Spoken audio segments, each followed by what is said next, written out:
Welcome to the Everyone's a Critic movie review podcast. I'm your co-host, Bob Zerl. With me, as always, is professional film critic Sean Patrick and Jeff Lasseter. Visit us at ihatecritics.net, ihatecritics.com, and everyone'sacriticpodcast.com.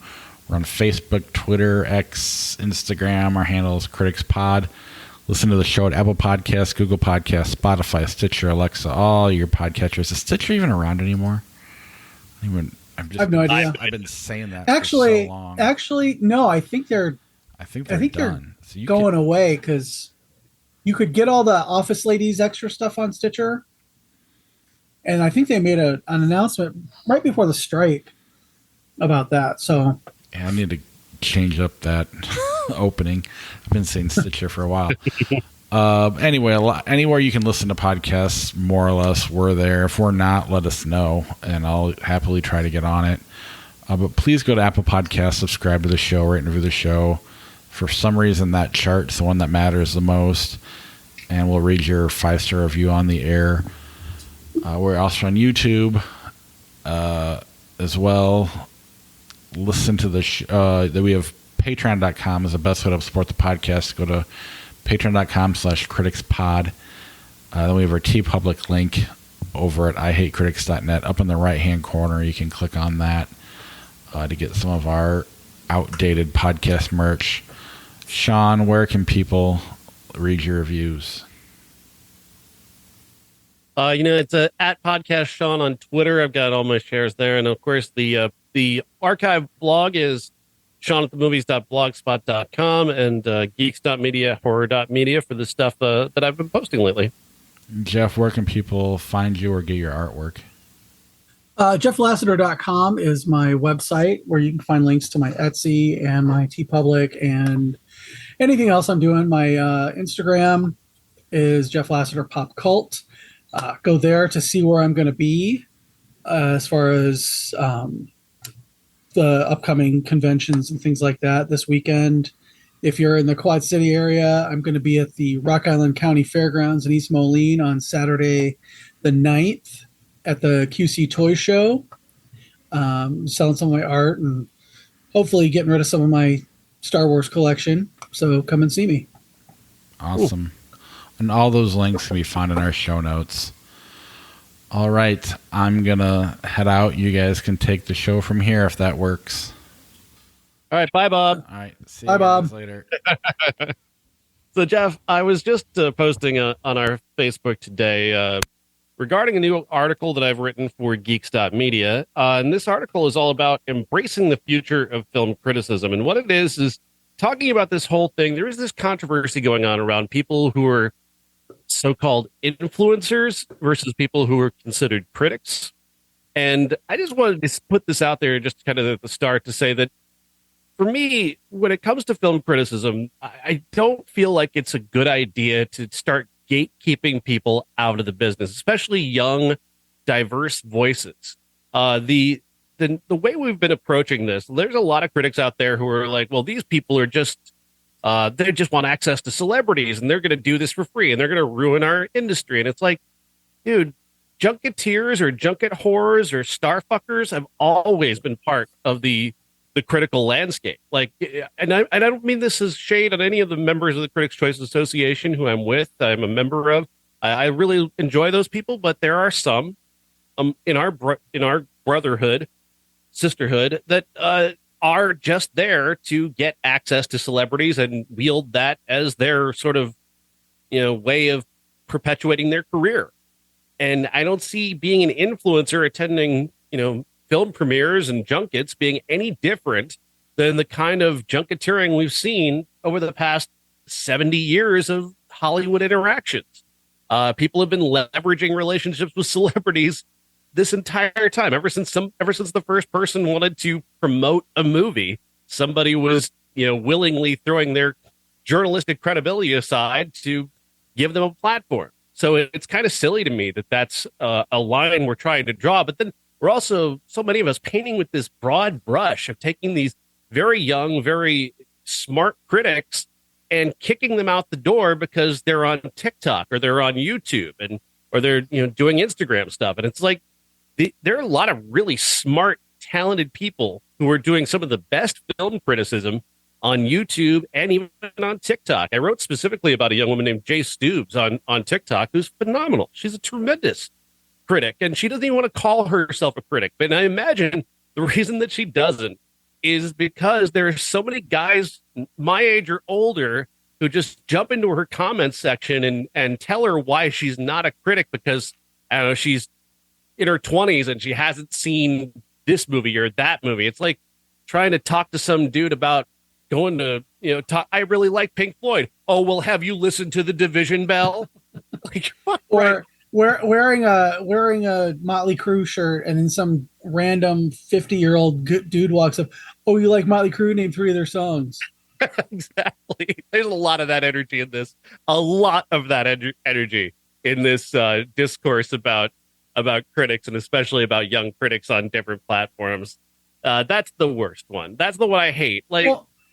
It's just these people are doing some incredible things. Amanda the Jedi on YouTube is maybe one of the best, if not the best, young critic going today. She's doing so much incredible work that goes kind of under the radar because a lot of mainstream critics don't want to talk about people like her and what she's doing.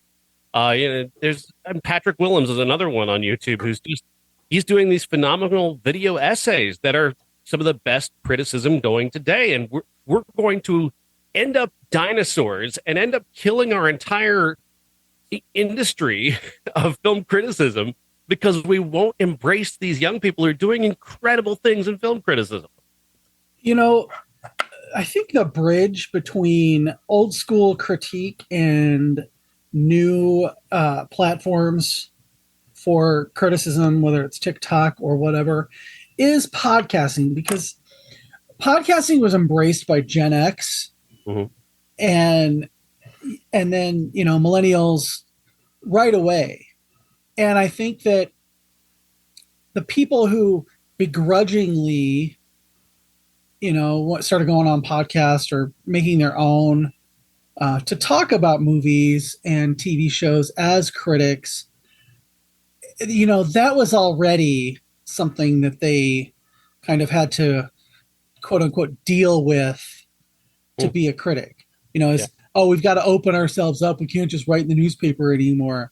We've got to talk to people. And there's a real resistance to people, people our age, like, 30s, late 30s to early 60s, who they just can't seem to wrap their head around how fast technology is taking off. Mm-hmm. And there's always a new social media around the corner. There's always, a new way to do something that they've been doing since, 1985 or whatever. And especially guys in their 40s and 50s are so resistant to change and embracing new technology and that kind of stuff that I think that it's just what's going to end up happening is, how they always say, well, I can't wait till the racists all die out and, the newer generation is going to be better. That's not necessarily true. And I think it's the same with new criticisms about movies and TV and music, whatever. It's the old critics aren't going to die out because there's always going to be people who think that because they write for the New York Times, that their criticism is somehow weightier than, somebody who does something on TikTok. Mm-hmm. And instead of saying that that's not real criticism, try thinking about it as that's a new way to get criticism out there. And if more people get interested in critiquing movies and music and TV and things like that, then maybe they'll start to read some of the stuff that people who've been around longer do. Definitely. There's always a gateway. And I think TikTok criticism or Blue Sky or Twitter, or it's still Twitter on my iPad. That's why I'm still calling it that. Yeah, I refuse to update. That they're always going to see that as a gateway to the world of criticism, whether, of media critique. and I think that's great. What's a pod? You know, I had somebody asked me this weekend, "What's a podcast?" And they were 15, and I was like, "Well, let me explain it to you." Mhm. So, I think that's a good.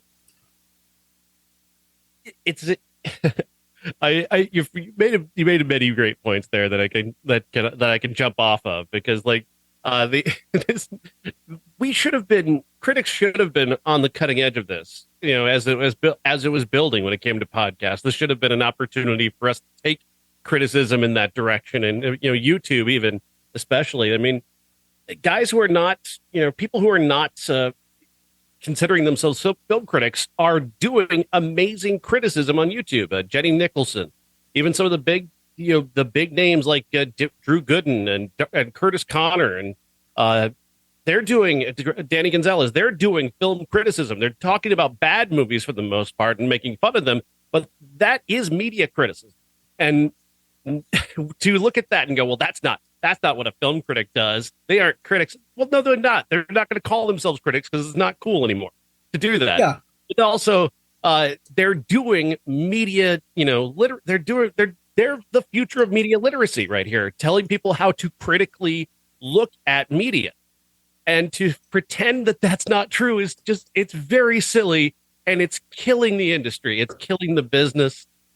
Treating it like that, and it's pushing young people away from actually being media literate and being part of what we do. And it's very frustrating to me to continuously hear older voices. I mean, it's like, honestly, like the guard of film criticism right now is starting to remind me of Mitch McConnell. Like, is it freezing every 10 minutes? Sorry. We haven't had to, critics for so many years didn't have to defend themselves from the audience. They didn't have to put something out there in the world and then, you know, take audience feedback all the time, you know, and now that is something you really need to engage with, and it's not comfortable for a lot of people to have to, you know, defend what they say. I mean, we started this podcast with myself and Bob on that premise that he wanted me to defend, you know, The Dark Knight Rises, and I was like, I can do that. And you know, and it led to where we are now. And I like that. I like the discourse. I love having these conversations, and you know, bringing MJ along now on the 93 podcast and having this incredibly young voice expressing opinions in a very critical way, it has been incredibly rewarding for me. Yeah. Well, I think part of it is the word influencer, because that has such nasty connotations. Right. You know, Instagram influencer. Okay, what do you do? Well, I wear suits or swimsuits, and I talk about the kombucha that I'm drinking and do all that. Okay, but so you're just an advertiser. Well, no, I'm an influencer. Well, what is that? You know, you influence people who don't really think about stuff. Like, you know, they think about stuff now that they're seeing it, and that's basically what movie critics do, is they influence people to go see something or not. And sometimes, you know, it blows up spectacularly in their faces, like Siskel and Ebert doing horrible reviews of all the Friday the 13th movies to the point where they gave out Betsy Palmer's address on air. You know, they're influencing people to see or not see a movie based on a perceived notion that because they are on TV or they are, you know, in the newspaper or wherever, that they somehow know what they're talking about. You know, and I'm not saying that they don't. I'm just saying that, and I don't want to be political about it, but I think part of the reason that Trump got elected was because he was on TV and everybody, you know, it's name recognition. That's why there's political ads out now for, you know, next year's election. It's because it's name recognition. And if you see somebody on TV, well, they're already successful. So of course they're going to be more successful. And I think that's where some critics get up their own ass. Yeah. About, oh, well, I'm traditional media. write for Entertainment Weekly or, you know, the New York Times, so I know what I'm talking about.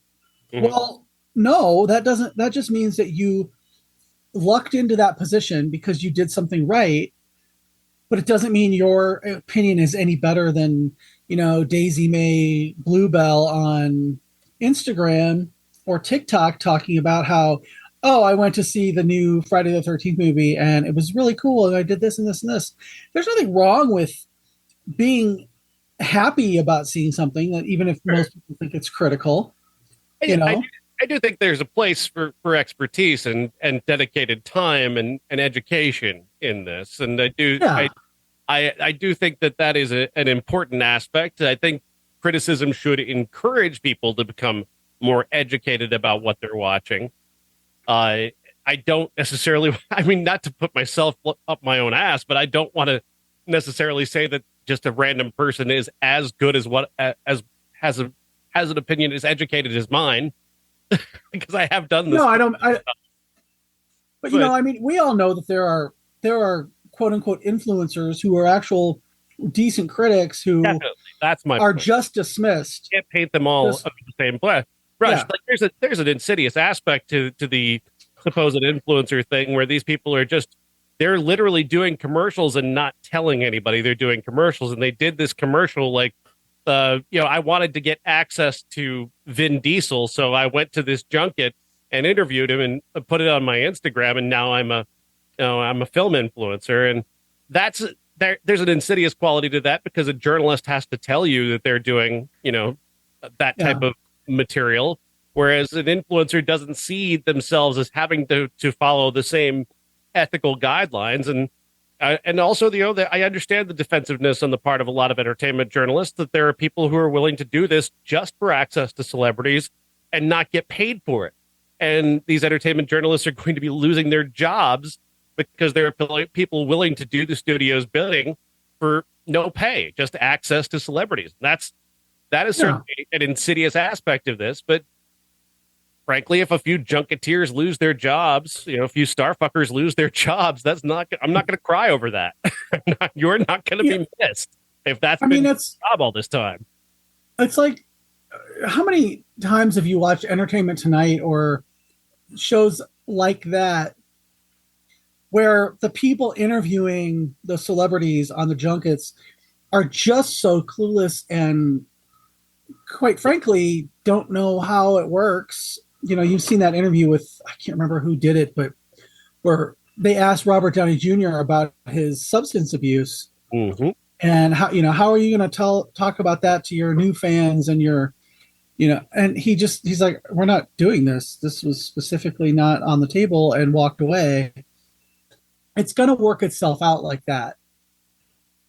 Just because that guy got on, I think it was the BBC or something, just because he got that interview, that doesn't mean that he's going to have those opportunities anymore if he fucks up like that.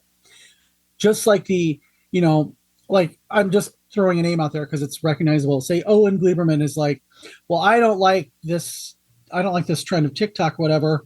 So I'm going to do everything in my power to get rid of it. Well, it's going to work itself out. Mm-hmm. People aren't going to watch stuff just because somebody, who wears the right hat on TikTok is talking to Vin Diesel. They're just going to be like, oh, what is this? Yeah. The best educated and the best, best critics are going to rise to the top. Like I think Amanda the Jedi and Jay Stubes have risen to where they are now because they're the best. They're very good at this. Jenny Nicholson is very good at what she does. Danny and Curtis and Drew are great at what they do. That's why I see them, because they're good. I don't see the bad ones. The bad ones don't rise up on YouTube, generally speaking. I'm sure there are plenty of bad, film critics on YouTube who've gotten popular, but I don't see them. I only see the ones that I go looking for because I watch their stuff and their opinion proves to be very funny, educated, and just well made. And the best will rise to the top because that's just the way it works. It's the biggest mistake in the world, though, for us to pretend that is not part of film criticism. That is absolutely right. Film criticism. like I always see the real soups on stuff. Matt Ramos, and he's been on, he's done some stuff for Cinemark. Mhm. Boo hiss. I had a terrible experience. We'll talk about that when I talk Yeah. about this weekend. But he's worked with them a little bit. He's doing, his YouTube is millions of people, Mhm. and to say that he's not influential is, lying. He's not for me necessarily, because it's a lot of let's go, and this is the greatest thing ever, even if it's not, and maybe that's a generational thing, but it's also, you can talk about a movie and you can be really hyped about stuff, but if it's bad and you're still, like filleting it, then that's where the schism comes to me. Absolutely. And we are not far from a day where we're going to have a controversy come up where one of these influencers is going to be found on the payroll of a movie studio or Netflix or Amazon, and people are going, "What are they paying you for?" And they go, "Well, Yeah. you know how I said I liked that new Nun 2 movie? I didn't actually see it. They just paid me to do a brand deal on it." And Mm-hmm. that's gonna happen down the road. There's gonna be a big controversy. That's gonna happen, and that person is gonna get drummed out. Very simple. Yeah. We'll weed those people out as we go. But trying to, I put this in my article, and you can read it on the Everyone's a Critic Facebook page.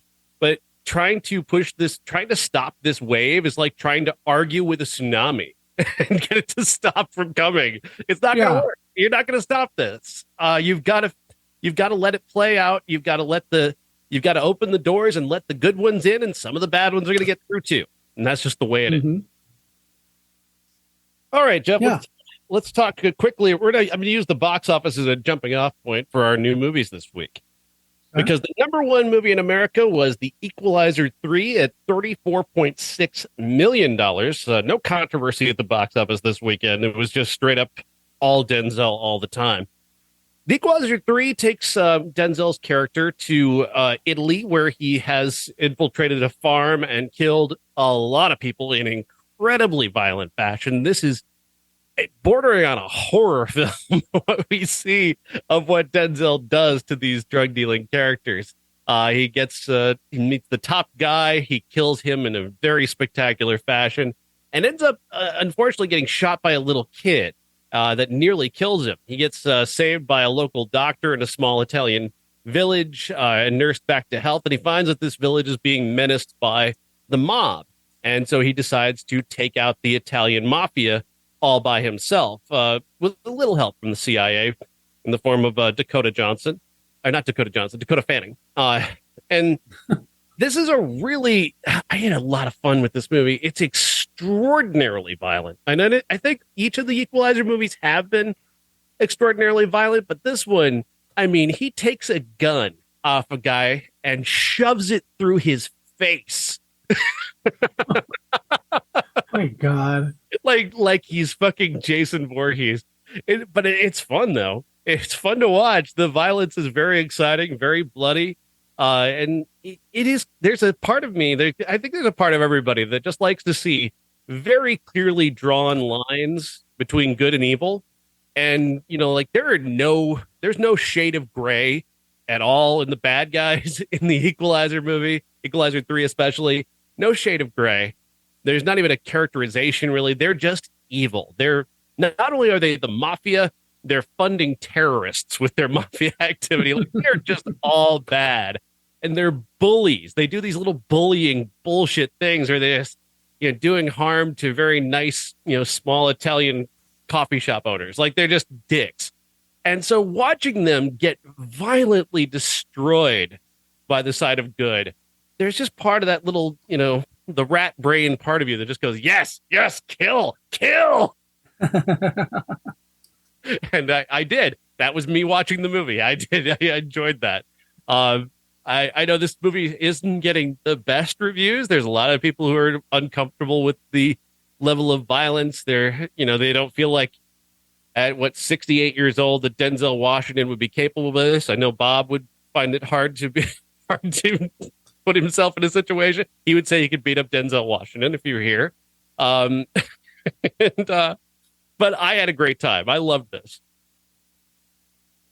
I didn't realize there was even a 2. So, and then this week was so busy, there was no way I was going to watch Equalizer 1, 2, and 3. Mm-hmm. So I did not see it. No real need to see them all. Oh, They're all good, but it's not much of a continuing story. It's really it's more of like a television show that has been upgraded with a real movie star and a big budget. So is it based on the TV show The Equalizer? It is, yes. It's the same idea. The TV show did this on a weekly basis, minus the violence. But this is like it's a good upgrade, and it's a good franchise that for Denzel. He just continues to prove that he's a star every time. Every time he makes one of these, he makes money off of it. This one has supposedly come in less than the others, but it's still going to do close to over $150 million off of a $60 million budget, so it's a hit. And it fits him. There's a lot of like crossover with the John Wick franchise for sure. Not that they're in the same universe or anything, but the idea that one man versus a lot of different guys, and this one man is better than them because he just has a certain set of skills, a la Liam Neeson.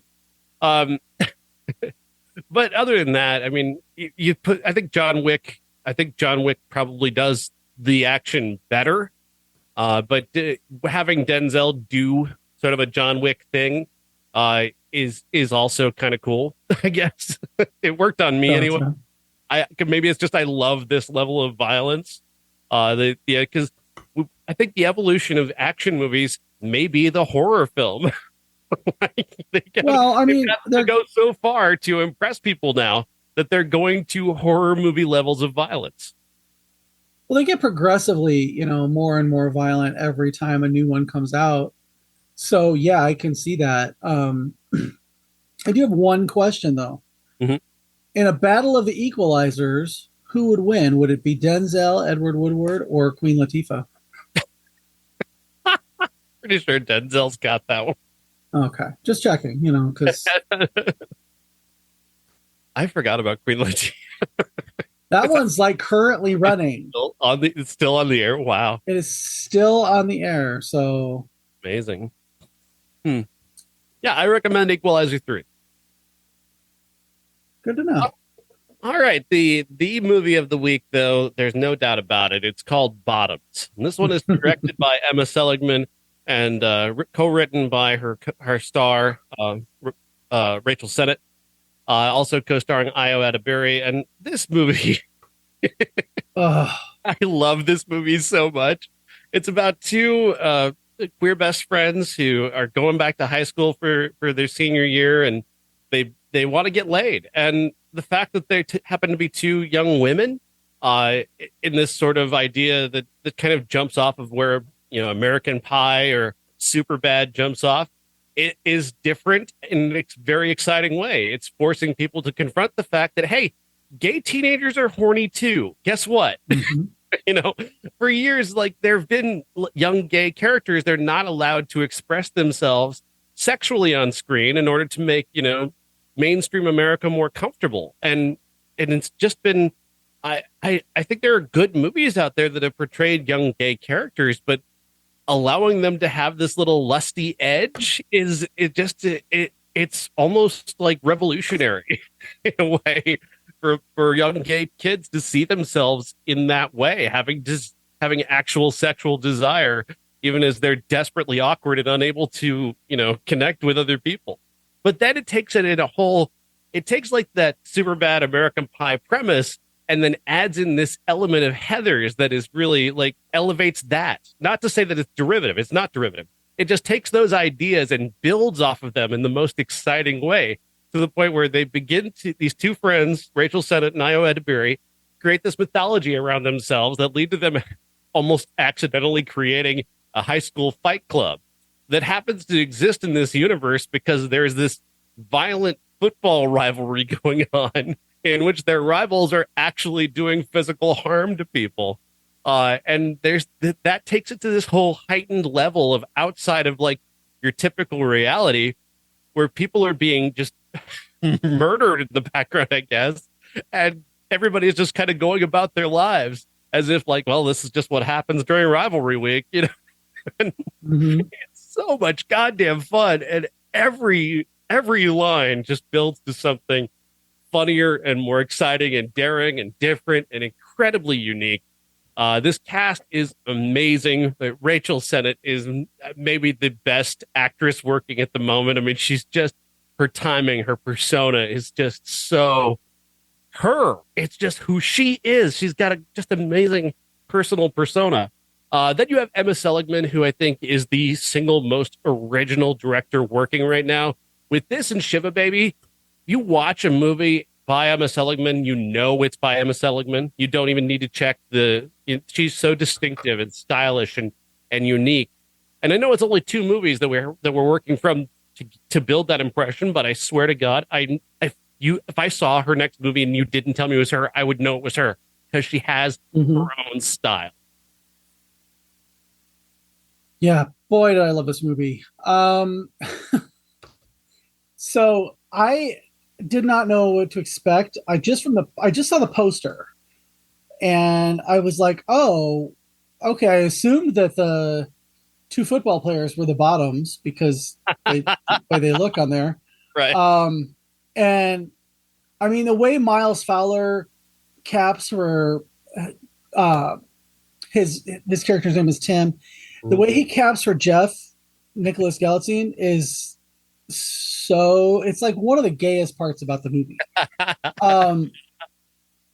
But I got in just as the movie was starting, and it's so matter of fact that these 2 are gay. It's just, that's, you know, they just talk about it, and they don't, it's refreshing that they're not like, you know, it's not a secret. They're not the, you know, they're not the 5th build characters. They're the stars, and in every sense of the word. I don't know if you've watched The Bear.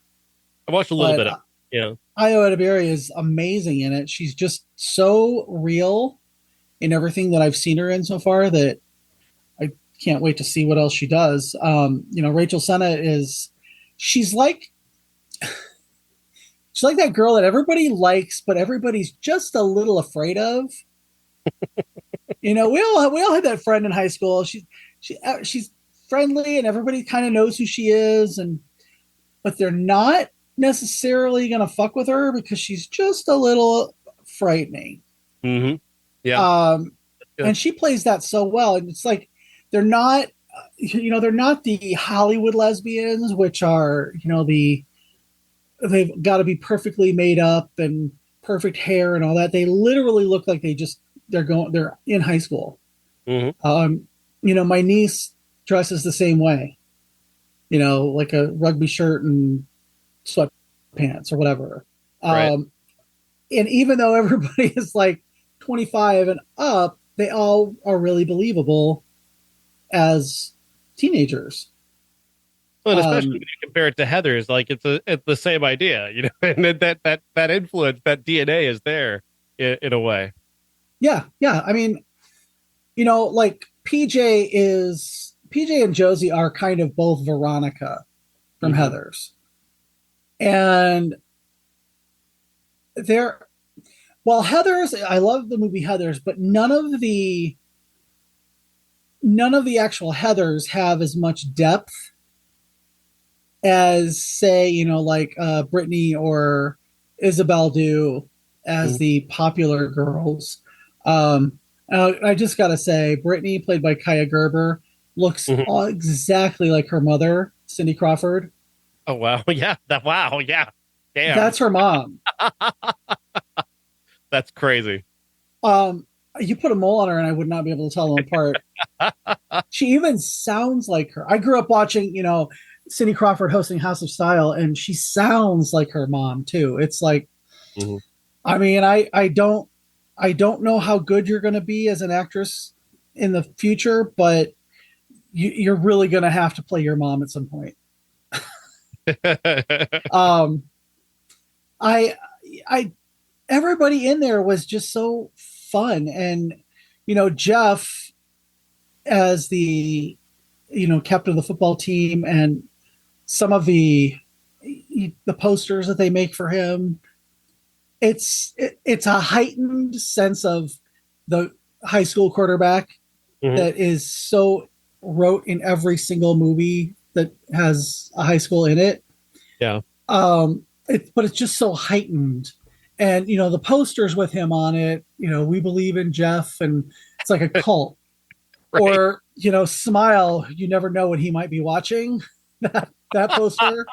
I was like, oh shit. Are they talking about Jeff or just guys in general?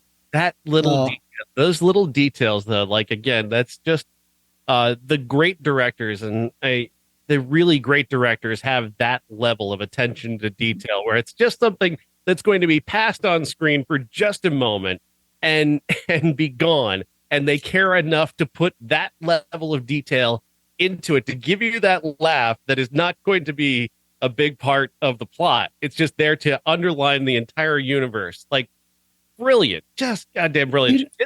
She did that in Shiva Baby too, where she would just have these little details in that film that just made it stand apart from everything else. You could just sense she controls every aspect of what she's doing. She has Emma Seligman has this detailed map in her mind of exactly what she wants you to take away from each scene, and the best directors do that.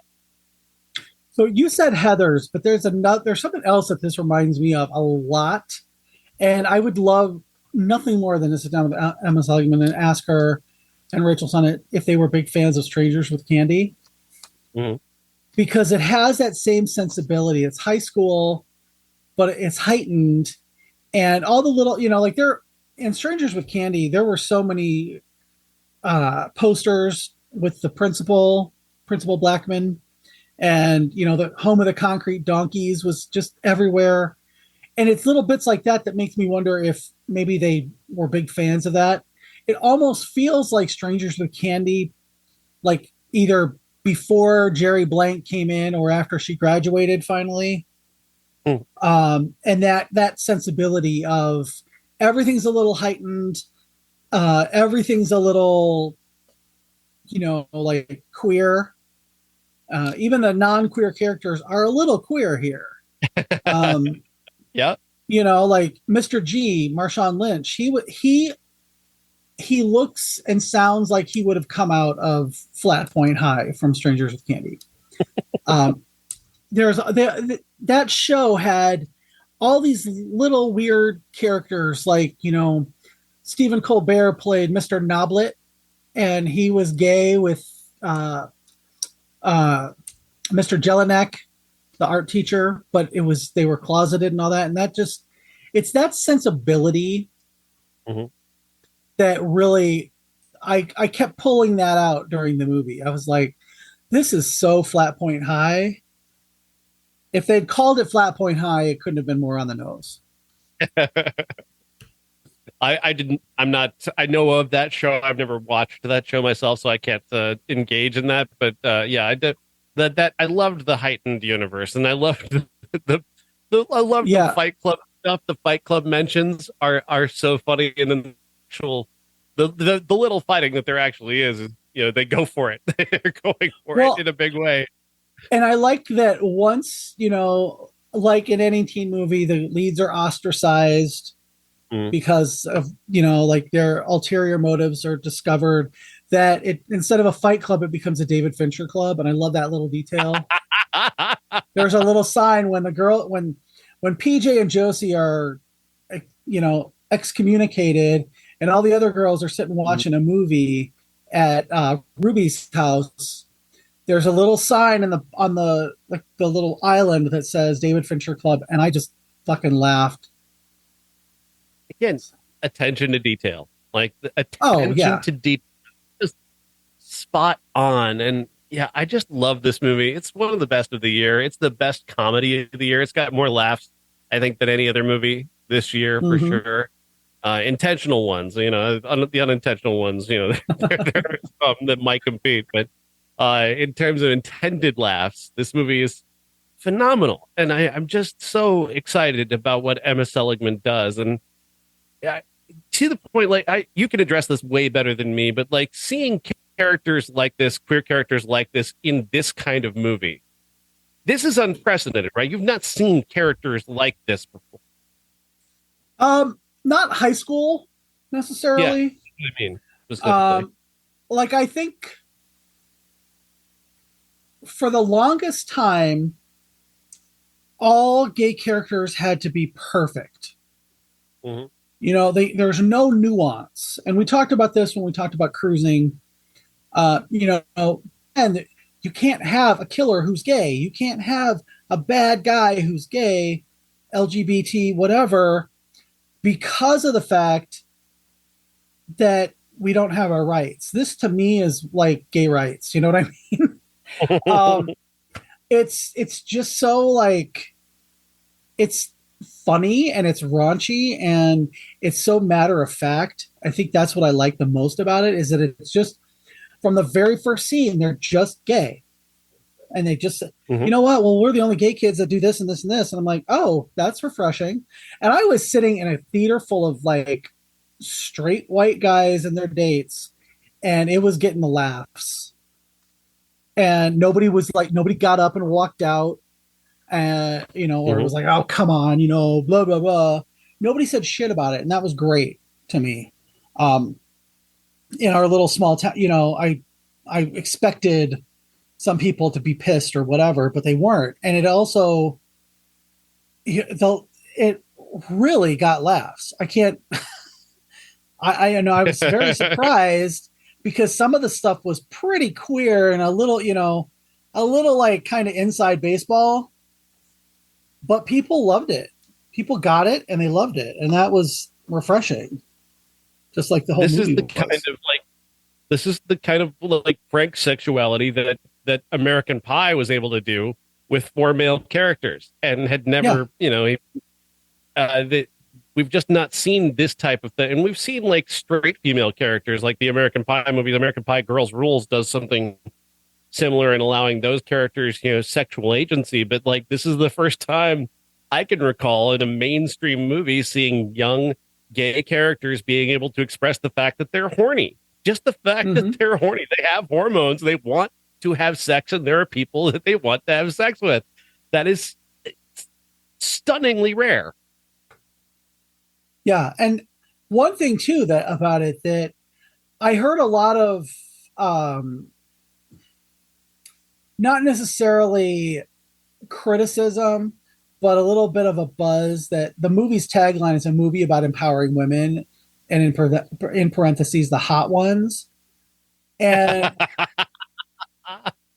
what was funny about it is like the criticism was coming from the far right. Well, that's not what is this the world that liberals want? I thought they wanted it. Everybody, even the ugly women are important. And I heard a lot of that criticism about this, but when you watch the movie, okay, I get it now. It's, it's not about empowering the hot girls. It's about fucking them. It just happens to be 2 women who are fucking. Yeah. So I love this movie. And it's one of the best of the year. Yeah. I was just going to say, I don't want to like spoil it because I want everybody to see it, but the scene with Rachel Sennett and Kaya Gerber in the bedroom, the way it goes is just like, oh, that's perfect. So, yeah. Oh, that's cool. That's a good scene. It's a good scene. All right. Let's moving on now to our classic, and we're going back in time to cover They Live from director John Carpenter and starring Rowdy Roddy Piper. And the story of aliens on Earth having fully infiltrated every aspect of our society and controlling us through mind control devices that can only be upended by special sunglasses. And when we talked about this before, I've talked about my love of They Live. I like this movie a lot. like this. This is maybe more my kind of Carpenter movie as opposed to the Halloween films. I think this is on the higher end of what he's done, and I think I don't really know what else I can say other than I think Roddy Piper is the kind of perfect star for this. He's such a blank slate, this big meaty blank slate of a person, that it kind of fits that he's the one fighting this battle, because he's the kind of guy who normally wouldn't be awakened to the things around him. He'd just be going along his daily life, just kind of watching Fox News, and instead he's the guy who has to. He's like, oh my god, I'm seeing the world for real for the first time, and I've got to stop this. So what is your long-term take on They Live? Well, okay, so John Nada, that's the guy. That's his name, even though it's not, he's never given a name in the entire movie, but he's billed as Nada.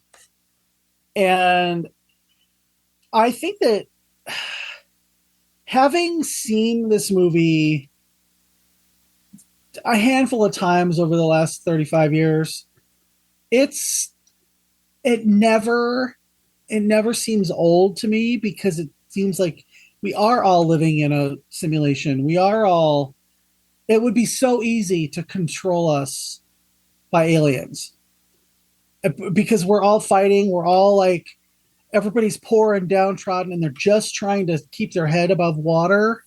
And the aliens could come in tomorrow and we would never know it if they came in like this. And I really,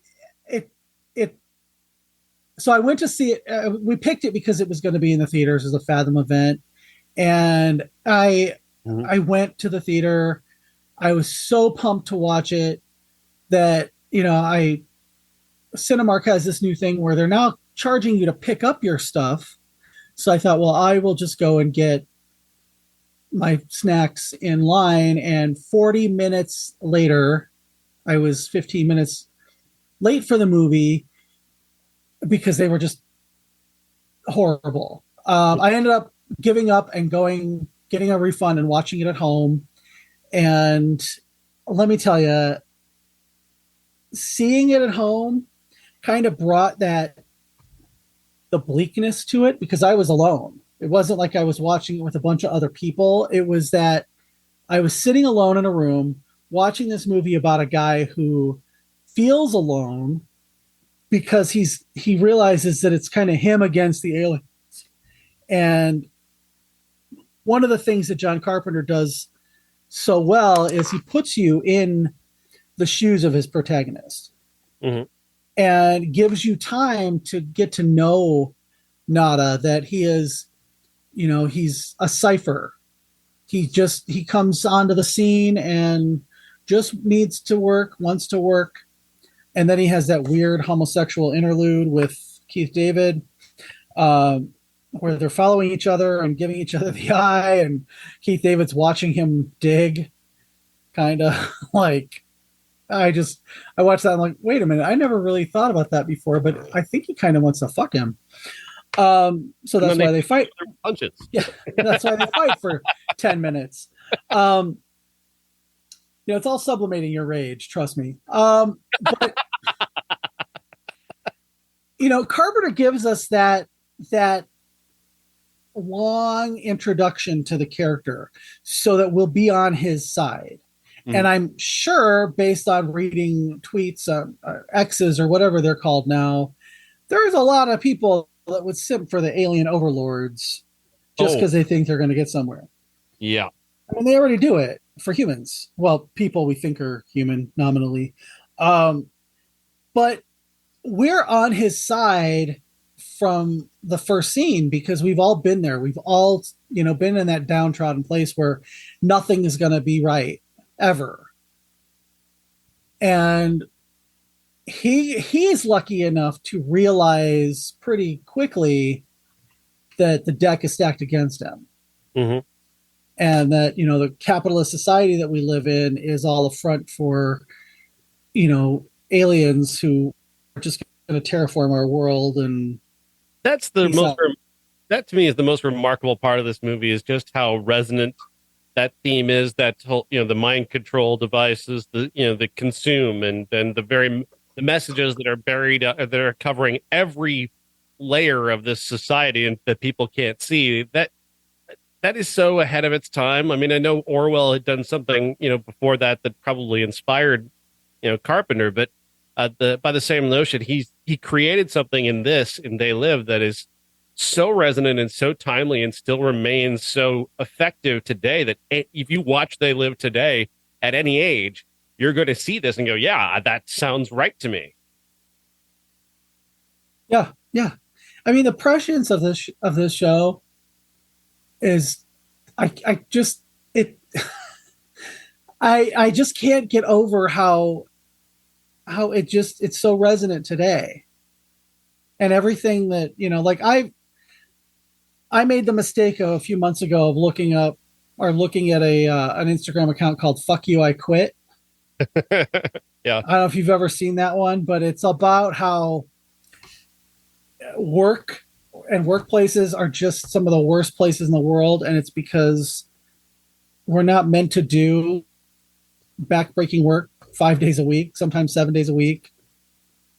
We're just not. And how all the joy is sucked out of our lives when we should be able to, the people in this movie are happiest when they're in the homeless encampment and they're all just teaching each other and, being more of an egalitarian society and showing, each other how to do little things. And not that I'm a communist. My God, I want everybody to buy my shit, but I kind of feel like, yeah, we the tweet, I think the fact that, AI is doing all the art and music and poetry and people are still working their shitty jobs is kind of fucked up. And everybody's like, oh, I wish we were getting in aliens so that we could, everybody would come together. And I just want to be like, have you ever seen They Live? Because those are the kind of aliens we're going to get. That asshole Bill Maher said something this week that kind of reminded me of something along the lines of what you just said there, where he said that writers believe that they deserve to be able to make a living as a writer. It's like, yeah, and they want to get paid for the work they do. Yeah, they do. That's the kind of guy who's going to shake the alien's hand and go, well, hey, thanks for being here. I appreciate you, taking over for us. He's that kind of embrace the aliens if they live and, pave the way for them. He would definitely be a collaborator. Absolutely. I've recently embraced an ethos that I know is going to get me in trouble. I know people it's going to trigger a lot of people when they hear me say it, but I've been saying this for a little while and it applies to me. It applies to everyone. There is no ethical consumption under capitalism. It doesn't exist. Everything you do is tainted. Every little thing that you love, from the microphone in my hand to all of your Star Wars figures in your room, Jeff, all tainted by the way that these companies have brought them to be in our hands today. And to the point of They Live, we all just sort of accept that. We all just sort of accept the thing. I'm holding a Coke bottle in my hand right now. It's going to destroy, the environment, and it's destroying me as I drink it.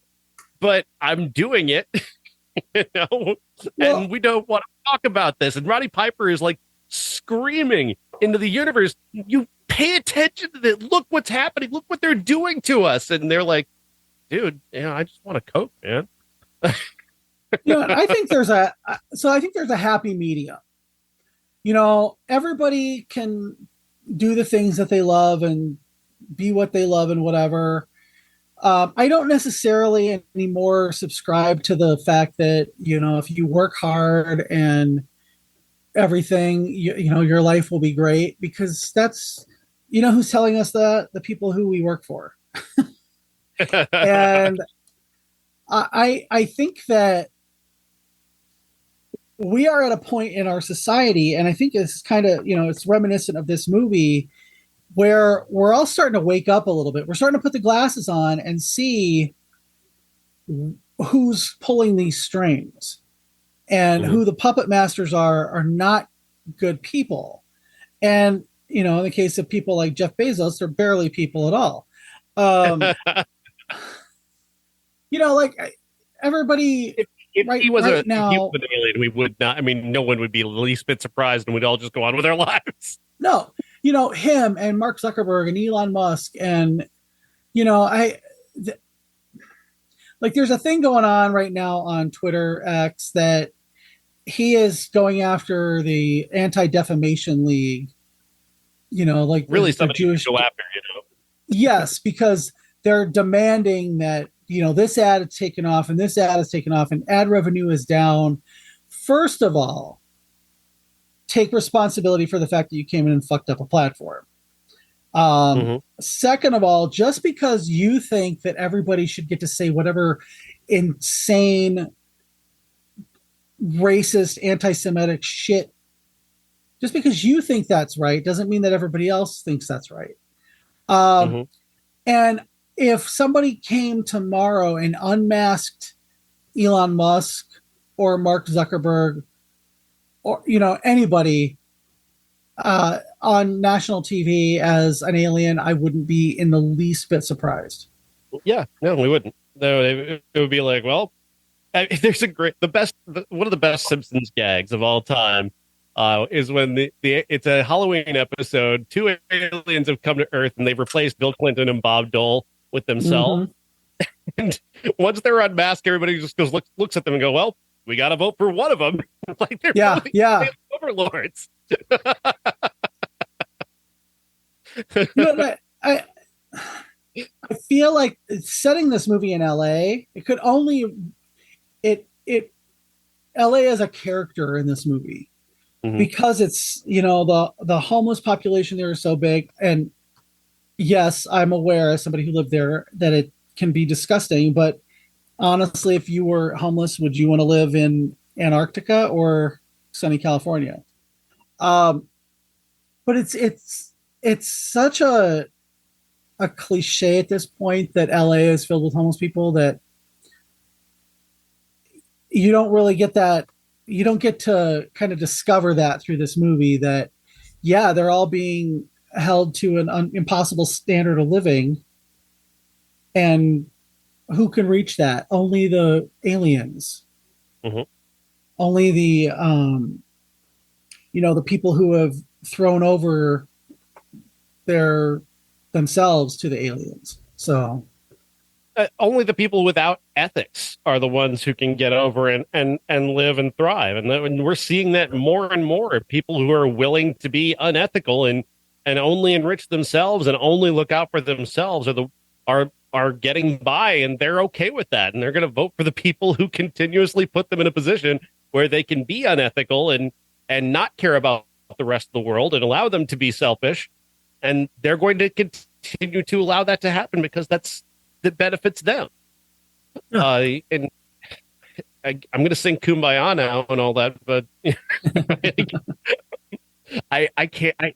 It bothers me to no end, and I don't see anything that we could possibly do about that because we rewarded selfishness for so long that now it's a brand all of its own that has to be fed in order to keep our systems in place.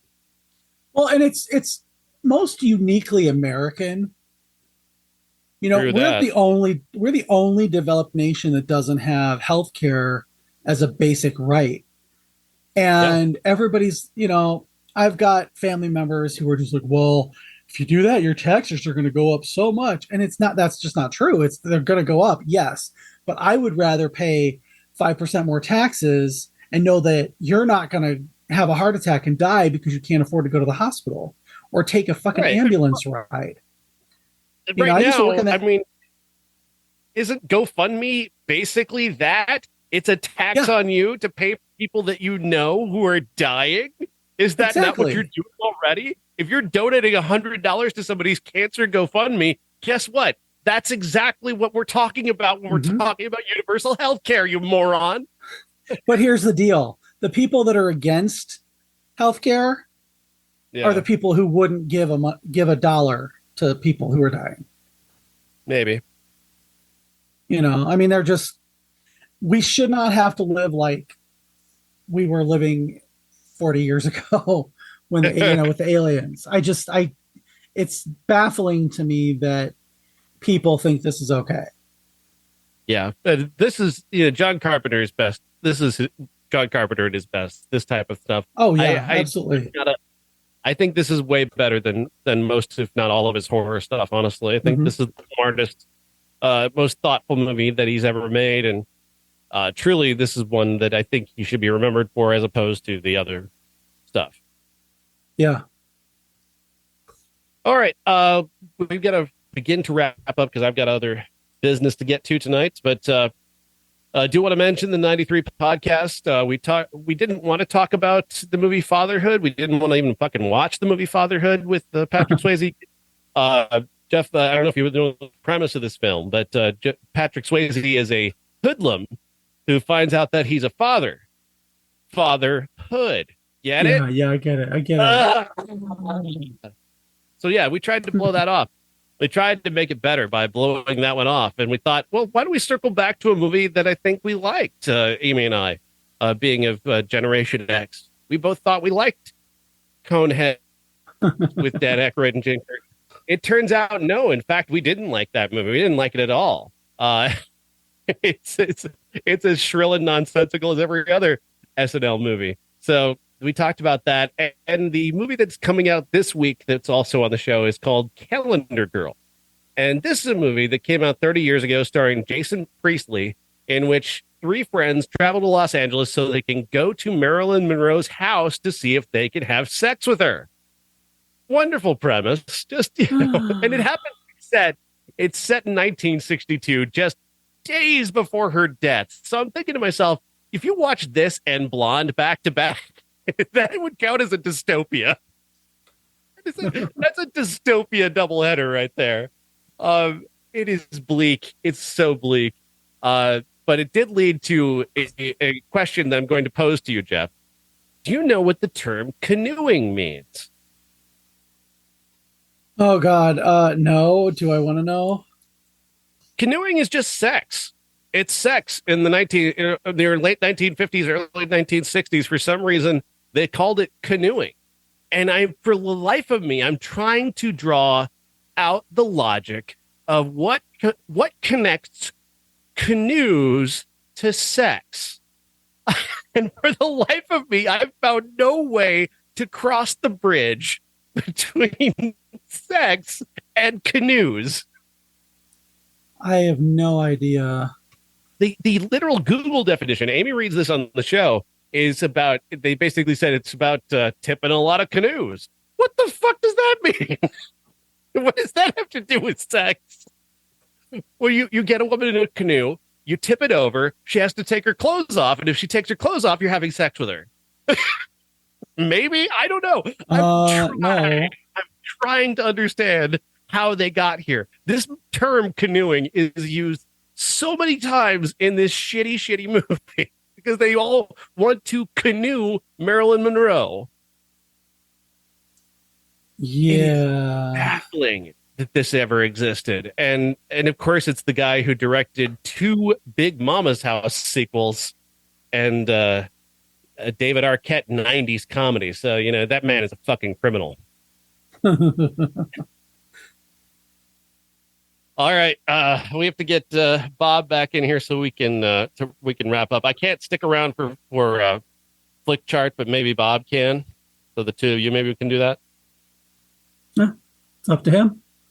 Yeah, let's see if we can get Bob back in here.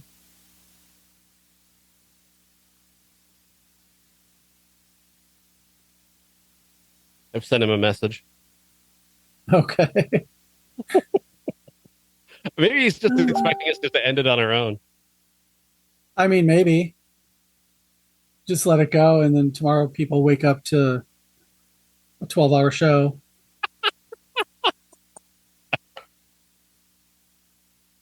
Yeah, I guess maybe that's how I'm sorry, but I know everybody loves Flick Chart, but we don't have Bob, and I've got to get to my other job. So Jeff, well, thank you. Have fun. Have fun. I'm going to drop off. Maybe Bob will jump on with you. And don't forget, everybody, come to the Quad City Toy Show in East Moline at the Rock Island Fairgrounds this Saturday. Saturday only. Come buy some of my shit so that I can afford to buy the Ghost. Yeah, thanks. And if you want to engage the conversation that Jeff and I were having earlier about critics and influencers, you can do so.